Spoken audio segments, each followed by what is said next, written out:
Che, como adelantabas recién, Gabito querido, en Estados Unidos se celebraron las elecciones presidenciales y ya ayer, hoy a la mañana o ayer, se definió que Donald Trump era el que había ganado las elecciones, vuelve a la Casa Blanca. Y para hablar de eso estamos con Augusto Lucero, nuestro abogado de confianza, que ya le tenemos que pegar un llamadito porque estamos complicadísimos. Sí. Bienvenido, Augusto, ¿cómo estás? ¿Qué tal, chicos? ¿Cómo les va a ustedes? Saludos para todos los del otro lado. Muy bien, siempre muy agradecido de las invitaciones más. Bienvenido de nuevo. Para ser honesta, te anduvimos buscando y vos estabas... Tengo la facilidad, la tendencia de irme. Cada vez que puedo partir de esta ciudad, me voy. Está perfecto, me parece un planazo. Bueno, se definieron los resultados de las elecciones en Estados Unidos y si te parece, yo empezaría a desandar este tema medio for dummies, para la gente que no entiende mucho cómo es el sistema electoral, de qué se trata. Hay mucha data de, por ejemplo, esto que decías vos recién, Gabo, no importa incluso si sos el candidato más votado, puede que gane otro. ¿Cómo funciona la movida esa? ¿Tenés idea? Sí, es lo que sucedió en la anterior elección de Trump contra Hillary. Hillary sacó más votos que Trump, totales, y terminó siendo electo Trump. Es una democracia extraña la que tiene el sistema electoral yanqui, por una simple razón, no es directa. Nosotros vamos, emitimos nuestro voto y nuestro voto vale 1. Estados Unidos tiene la particularidad que cada estado, cada provincia, al ser una especie de confederación, tiene una autonomía distinta a la que tienen las provincias argentinas. Y dentro de esa autonomía, de esa independencia, que podríamos decirle para hablar llano y pronto, los votos que emiten no son directos, sino que son a través de los representantes de esas provincias. ¿Sí? Lo que nosotros tenemos como legisladores acá, senadores y diputados nacionales, allá son legisladores. También tienen Cámara Baja y Cámara Alta, ¿sí? Igual, senadores y diputados. Pero cada vez que se elige a presidente, quien gana la provincia suma la totalidad de los votos de esa provincia y por lo tanto la totalidad de los legisladores correspondientes a su partido. Entonces no es proporcional la representatividad que tenés dentro de la Cámara si salís electo con mayoría de electores. Entonces, ¿cuán democrático es ese sistema? ¿Es realmente democrático a tu punto de vista? Es complicado definirlo, pero los resultados están a la vista de todos, ¿no? Ha funcionado bastante bien el sistema. A ver, yo creo que en términos democráticos muchas veces se habla de Argentina como un sistema perfectible y el único cambio fuerte que se ha hecho, por lo menos en el último tiempo, es saber si hay boleta única o si son boletas de papel como las de siempre. Más allá de eso, hay una confianza en el sistema electoral argentino. Se habla siempre de las trampas, de alguna urna que puede desaparecer, pero eso no se confirma por lo general y una vez más, el voto es directo, entonces el ciudadano siente como cierta confianza, no se ha puesto en duda. En Estados Unidos, incluso en las últimas elecciones, las de Trump, perdiendo contra el actual presidente, se dudó mucho, se tomó el Parlamento, o sea, hubo un lío fuerte porque se hablaba de un fraude importante. Y acá en Argentina medio que eso no ocurre por lo general, ¿no? Generalmente nuestro sistema es más transparente porque se hace todo al mismo día. Tengamos en cuenta que en Estados Unidos se vota por casi un mes. Uno puede mandar un voto por correo incluso, ¿sí? Con todas las complicaciones que eso implica y las posibilidades de receptación o captación que vos tenés de ese voto emitido y el cambio del mismo. Entonces siempre se da un hálito de sospecha sobre este tipo de cuestiones. Sobre todo cuando alguien va pariendo y dice, che, me están metiendo la mano en la urna, valga la redundancia, ¿no? En este caso, por ejemplo, Trump siempre... planteaba que en la elección con Biden el gran robo de su elección fue a través del voto... ¿Se viene el suyo? Sí, viene el suyo, sí. Del voto por correo, ¿sí? Entonces, como la mayoría del voto de correo era demócrata, esta elección incentivó a que los republicanos también lo emitiesen. Claro, era demócrata porque en aquel momento estábamos en plena pandemia y justamente se desincentivaba ir a votar presencialmente. Y se entendía que la gente que no iba a votar presencialmente era la que se cuidaba, por ende, demócratas. Exactamente. Así que bueno, eso es básicamente la realidad. Es más transparente el sistema argentino, con sus falencias, todo, por supuesto, es perfectible, bien como lo decía vos, Gabriel. Ahora, que le ha funcionado el sistema democrático de Estados Unidos, no hay dudas. Aún así, ¿qué porcentaje de electores hubo en esta elección? Si no me equivoco, era el 79%. Bien. Era bueno, era fuerte, muy alto. Fuerte, sí. Era uno de los más altos de la historia. Bien. porque el nivel de compromiso que ha generado justamente esta dicotomía entre las distintas plataformas electorales ha llevado a que haya una participación muy interesante. Sí, sí. ¿Qué es lo que, o cuál es el factor que hace que esos estados en los que terminó ganando Trump sean los decisivos? Le llaman swing states y son, entre otros, Georgia, Carolina del Norte, Pensilvania, Michigan y Wisconsin. ¿Tenés idea cuál es el elemento que los hace estos estados bisagra? Básicamente no tienen definido a lo largo de la historia un alineamiento. Es difícil estadísticamente decir, bueno, en Georgia son mayoría republicanos o demócratas. Justamente esa volatilidad que tienen con respecto a su elección hace que, o mejor dicho, su preferencia, hace que sean justamente estos estados que definen. Por ejemplo, Texas históricamente fue siempre republicano. Claro. ¿sí? Nueva York históricamente fue demócrata, igual que California. Son estados que básicamente no mutan ni varían su color político. Por eso, si uno logra estos estados, Pensilvania, por ejemplo, medio que ya tenés asegurada la elección. Sí, si allá, lográs dar vuelta justamente esa... anoche lo que pasó en un momento fue que, por ejemplo, Texas, cuando habían contado el 7% de los votos recién, habían escrutado, había una victoria fuerte de Kamala Harris. Y ahí empezaron todos, che, es raro esto. Pero claro, no. Después llegaron los votos de la matanza, digamos, como se dice. Sí. Empezaron a llegar los votos de los lugares donde efectivamente hay un dominio republicano muy fuerte y se dio vuelta por completo, digamos. Depende de dónde vas. Y es algo que también se ha cuestionado mucho y se ha hablado de reformas fuertes, estructurales en las elecciones de Estados Unidos. Porque hay estados donde hay distritos muy pequeños donde no hay prácticamente representación.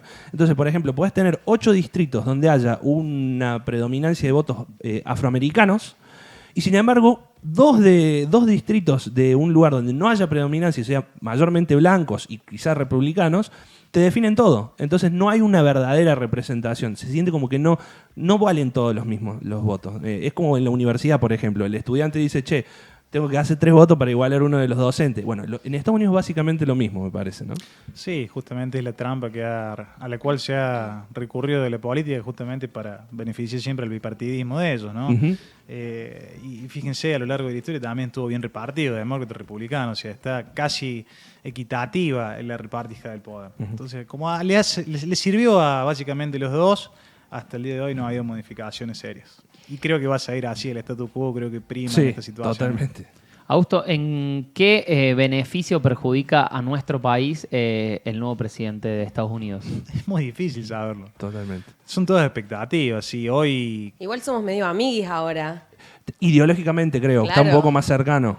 Che, por ahí uno tiende a confundir esto de totalmente. Amiguismo o que hablamos el mismo idioma, por decirlo mal y pronto, ¿no? O básicamente de que estamos alineados con ciertos intereses. La realidad es que el mundo no se mueve de esa forma, sino que tiene que ver siempre con cuestiones comerciales y económicas y a veces estratégicamente políticas. Bien. Hoy Argentina creo que necesita mirar a sus máximos socios comerciales, que son Brasil y China. Son los que nos venden y nos compran. Quizá un alineamiento extremo con Estados Unidos te puede permitir, ¿sí?, en esta circunstancia, acceder a ciertos créditos y cierta plata fresca que venga del norte para que mejore un poco nuestra situación de reservas. Sí. Ahora, ponernos hoy muy auspiciosos con respecto de qué beneficios le va a traer a la Argentina es muy pronto. De hecho, Trump se ha cansado de decir que le va a meter aranceles a todos los productos importados, entonces incluso nosotros. Sí, bastante peronista esa forma. Sí, es muy proteccionista. Sí, vamos a decirlo de alguna manera. A ver, es el más peronista de los... Sí, tiene algunas cositas bastante peronistas. A ver, es nacionalista, es un populismo de derecha, todo el mundo lo entiende. Pero es Trump también, es un empresario, no tiene escrúpulos. Exactamente, y es proteccionista. Entonces eso a nosotros, ¿qué nos puede llegar a perjudicar? Básicamente, nuestros productos van a ser mucho más caros en el exterior y poco competitivos. Y si seguimos con esto de que el dólar encima está atrasado en Argentina, menos competitivos somos, porque más caros somos nosotros por el resto del mundo. Claro. Entonces todavía hay que ver qué tipo de repercusiones va a tener. Todavía la realidad que se veía hoy desde la preapertura de los mercados, incluso justamente la evaluación de los activos argentinos, sobre todo de los bonos, es que iban a la alza. Entonces una expectativa buena respecto del mundo para con nosotros con respecto a esta situación. Creo que eso siempre pasa cuando hay un cambio.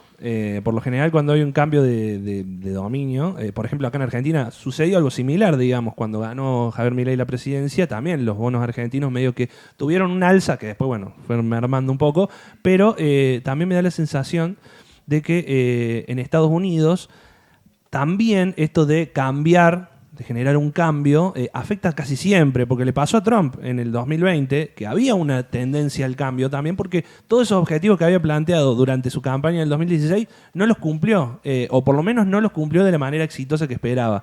Había incluso un electorado republicano que decía, che, yo esperaba que hiciera más por lo que yo estoy defendiendo, y no lo hizo.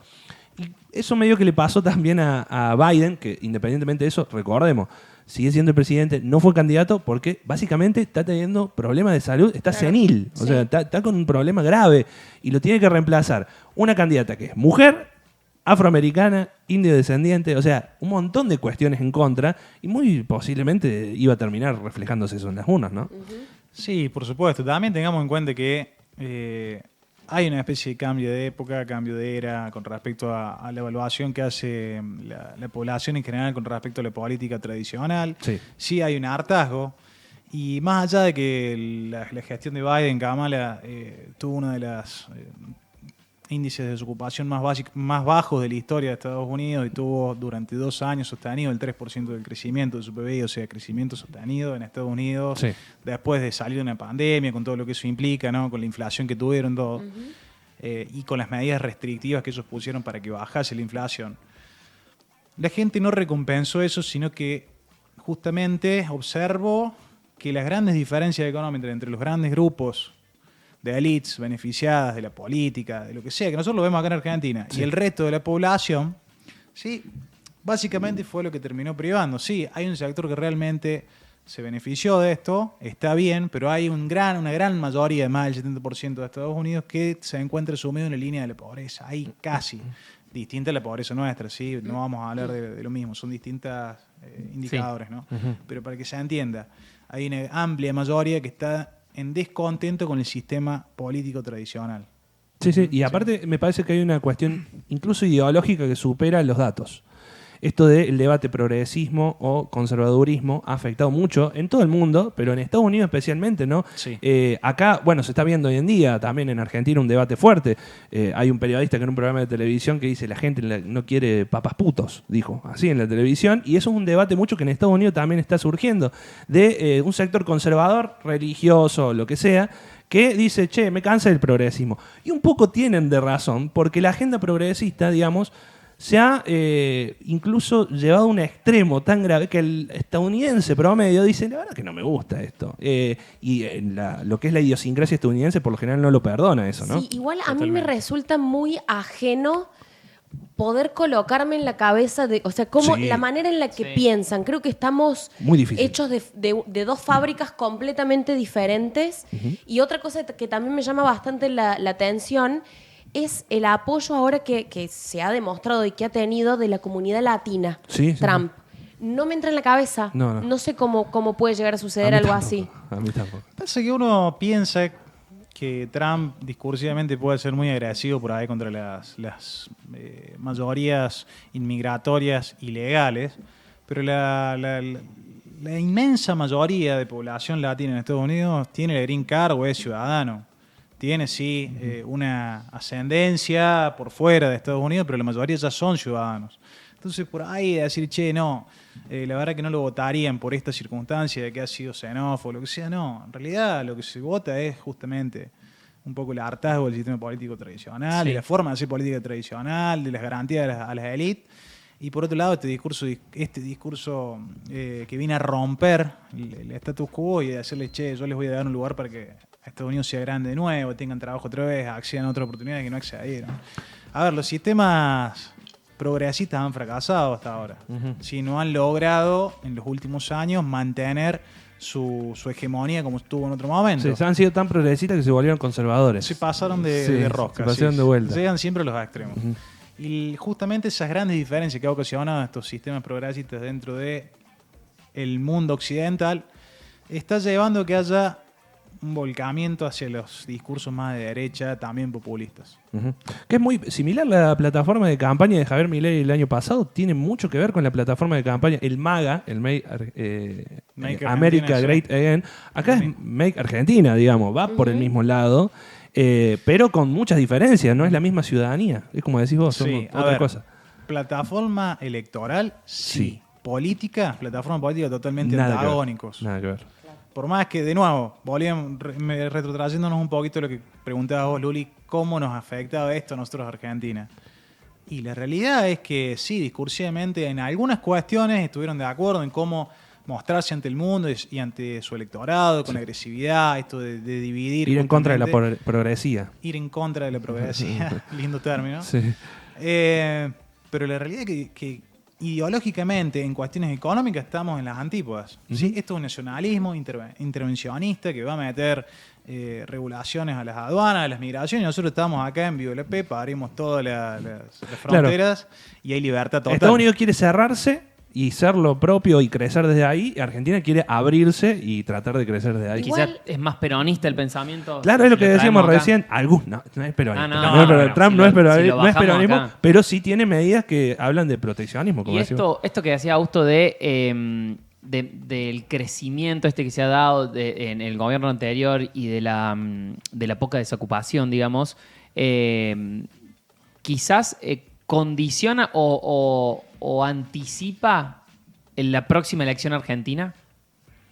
Seguramente, sí. Si nosotros Puedo decir, che, analizamos- nosotros venimos parecido a lo que se dio en la elección anterior, o sea, al Claro. mandato anterior de Estados Unidos. Sí. Viene bajando la inflación, pero tenés grupos empresarios que se ven, la gente en la calle, Ujú.